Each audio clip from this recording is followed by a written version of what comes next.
লাগছে আপু? তারপর কেমন লাগতেছে ভাইয়া? আমার ভালো লাগছে আপু। পরিমণি ৩টা পর্যন্ত বিজ্ঞ আদালতে ছিলেন, পরবর্তীতে অসুস্থ হয়ে পড়ায় উনি বিজ্ঞ আদালত থেকে চলে যান এবং আমরা একটা সময়ের দরখাস্ত করেছি, দরখাস্ত মঞ্জুর করেছে। আগামী ৯/৯/২০২৫ তারিখে জেরার জন্য আবার দিন ধার্য আছে।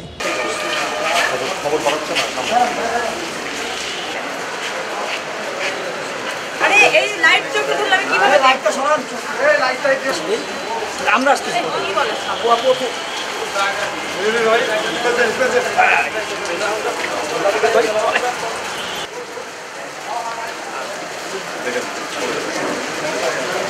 আরে এই লাইভ চোখে ধরলে আমি কিভাবে লাইটটা সরান, এই লাইটটা একটু সরান করে দেন। মহিলাদেরকে দেখতে গায়ে পড়তে লাগে যাবে আর মুখে রাখতে হবে এটা ম্যাডাম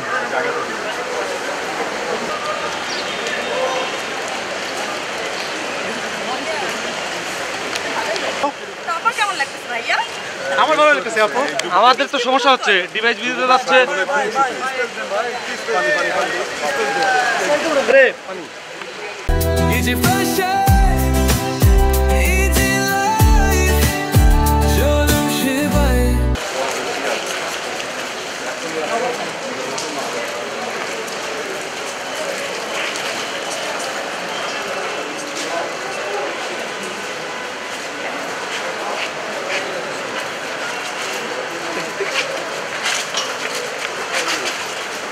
তোমরা স্টাফ দিতে গেছো?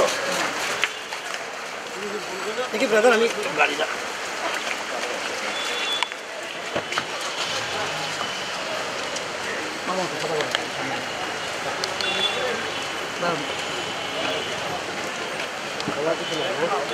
পরিমণি পূর্বের কোর্টে জবানবন্দি দিয়েছিল, আজকে জেরার জন্য দিন ধার্য ছিল। পরিমণি সকালেই এসে কোর্টে হাজিরা দাখিল করে, পরবর্তীতে কোর্টের ব্যস্ততা থাকায় কোর্ট সেকেন্ড হাফে আমাদের মামলাটি শুনানির জন্য রেখেছিলেন। পরিমণি ৩টা পর্যন্ত বিজ্ঞ আদালতে ছিলেন, পরবর্তীতে অসুস্থ হয়ে পড়ায় উনি বিজ্ঞ আদালত থেকে চলে যান এবং আমরা একটা সময়ের দরখাস্ত করেছি, দরখাস্ত মঞ্জুর করেছে। আগামী ৯/৯/২০২৫ তারিখে জেরার জন্য আবার দিন ধার্য আছে। উনি শারীরিকভাবে অসুস্থ হয়ে পড়ছেন, উনি ৩টা পর্যন্ত কোর্টে ছিলেন। বিকেল পর্যন্ত অপেক্ষা করার পর সে অসুস্থ হয়ে পড়ে, যার কারণে আমরা তার পক্ষে একটা সময়ের দরখাস্ত করি।